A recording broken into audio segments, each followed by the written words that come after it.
इस वक्त हम मौजूद है गंगा मैया की गोद में, जहां पर ज्ञान महाकुंभ का आयोजन किया जा रहा है और मेरे साथ मौजूद है सागर यूनिवर्सिटी की कुलगुरु डॉक्टर नीलिमा गुप्ता जी। इनसे जानेंगे कि ज्ञान महाकुंभ जो है कितना महत्वपूर्ण है शिक्षा में बदलाव के लिए। बहुत बहुत स्वागत है मैडम आपका। धन्यवाद। ज्ञान महाकुंभ की जब बात होती है, ज्ञान महाकुंभ जो यहाँ जो प्रोफेसर का महासमागम जो हम कह सकते हैं, क्या बदलाव जो आने वाले दिनों में इससे होने वाले हैं शिक्षा में?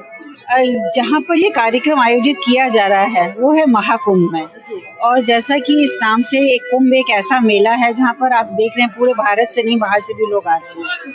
और यदि ज्ञान कुंभ की बात करें तो ज्ञान जहाँ पर ज्ञान का एक मेला है, और मैं समझती हूँ जैसा कल से यहाँ पर रिस्पांस आया है, यूँ तो 1 महीने से ये कार्यक्रम चल रहा है, लेकिन जितने भी लोग ज्ञान से संबंधित हैं वो सब यहीं पर आकर एकत्रित हुए हैं।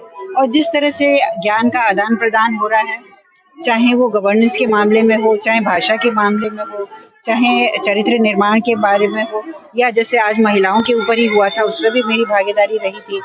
तो इतने शिक्षाविद जब इकट्ठे एक ही जगह होंगे और वो भी ऐसी एक भूमि पर जहाँ पर महाकुंभ आयोजित किया जा रहा है, तो जो एक भावना आई है सभी के अंदर में कि हम ज्ञान कुंभ को भी ऐसा सफल बनाएं और जब हम यहाँ से जाएं तो ज्ञान का एक भंडार यहाँ से लेकर जाएं। इसी उद्देश्य से मुझे लगता है कि इतने सारे कुलपति और शिक्षाविद यहाँ पर इकट्ठे हुए। शिक्षा संस्कृति उत्थान न्यास जो है सब जगह स्लोगन जो लगे हुए हैं यहाँ पर कि इंडिया छोड़ो भारत अपनाओ, उसको लेकर क्या कहेंगे? बिल्कुल सही कहते हैं, क्योंकि हमारा भारत भारतीयता से जुड़ा हुआ है, और कहीं पर भी यदि हम अपने इतिहास में जाएंगे तो कहीं पर भी इंडिया का वर्ड यूज नहीं किया गया है।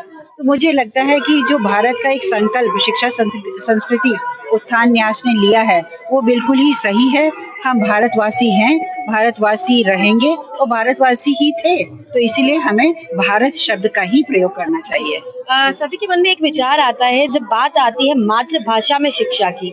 आज हम देखें तो हर जगह अपने बच्चों को इंग्लिश मीडियम स्कूल में पढ़ाया जाता है, लेकिन शिक्षा संस्कृति उत्थान न्यास एक ऐसा संगठन है जो मातृभाषा में शिक्षा को लेकर कार्य कर रहा है। इसको लेकर मैं इससे पूरी तरह से सहमत हूँ, क्योंकि जो बच्चा अपनी मातृभाषा में कुछ सीख सकता है वो किसी भी और विदेशी भाषा में नहीं सीख सकता है। और इसमें ऐसे बहुत से प्रयोग भी हुए हैं कि 2 बच्चों को हम लें जिनको हम मातृभाषा में ही पढ़ा रहे हैं या हम किसी विदेशी भाषा में पढ़ा रहे हैं, तो हमेशा जो मातृभाषा में बच्चा पढ़ता है उसका रिसेप्शन बहुत ज्यादा अच्छा होता है। तो शिक्षा संस्कृति उत्थान न्यास ने जो कदम एक उठाया है जिसमें वो कहते हैं कि हमें अपने छात्र छात्राओं को मातृभाषा में ही पढ़ाना चाहिए, मैं समझती हूँ बहुत अच्छा है। और ये हमारे संविधान में भी लिखा है, जो 22 भारतीय भाषा हैं उनको प्रोत्साहित करना चाहिए। मैं भी डॉक्टर हरि सिंह गौर विश्वविद्यालय में भाषाओं के ऊपर बहुत जोर देती हूँ, और जितने वैसे तो मध्य भारत में ये विश्वविद्यालय स्थित है, लेकिन फिर भी हमारे जो और राज्यों से छात्र छात्राएं आते हैं और जो शिक्षक वहाँ पर पढ़ा रहे हैं उनके हमने अलग अलग भाषा क्लब बना दिए हैं, और इन भाषाओं में हमारी पुस्तकें भी बहुत सारी पब्लिश हो रही हैं। तो मुझे लगता है कि एक ऐसा माहौल है जहाँ पर बच्चा अपने आप को महसूस करता है कि हम अपने ही प्रांत में हैं, अपनी ही भाषा बोल रहे हैं, अपनी ही भाषा में समझ रहे हैं, अपनी ही भाषा में सीख रहे हैं। तो एक बहुत अच्छा प्रयोग है, और मुझे लगता है कि इसमें जो लर्निंग पोटेंशियल है, लर्निंग कैपेबिलिटीज हैं, ये अवश्य ही बढ़ेंगी। बहुत बहुत धन्यवाद।